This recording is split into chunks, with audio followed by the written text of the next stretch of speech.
আমি থাকবে না না, যে মা তুমি আমাকে এটা পাইয়ে দিলে আমি তোমাকে 101খানা লাড্ডু দেবো, 101খানা জবা ফুলের মালা দেবো, যে মা তো ঘুষ খায় না। না এই দেবো ওই দেবো, আলটিমেট তা নয়। মা আপনাকে, আপনি মন্দিরের ভেতর আপনি এরকম করে চাইছেন, বাইরে দাঁড়িয়ে আছে বহু মানুষ আপনাকে, আপনার কাছে যারা চাইছে তাদেরকেও আপনি খানিকটা হেল্প করুন।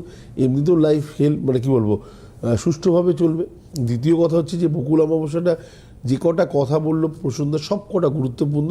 খোলা মনে চান এবং যেটা আপনার মনে হয় যে আমি আবদারের সাথে চাইতে পারবো মার কাছে, আবদারের সাথে, মা ছেলের বয়স হচ্ছে বিয়ে দিতে পারছি না, কী করছো তুমি, এটা হচ্ছে আবদার। নিজের ভাবটাকে বুঝতে হবে।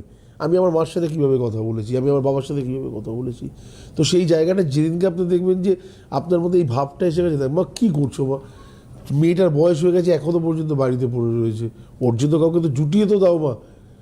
আপনাকে চিন্তা করতে হবে না, মা অবশ্যই তাকে জুটাবে। চমৎকার বক্তব্য, চিরকালই ভালো বক্তব্য রাখেন তিনি।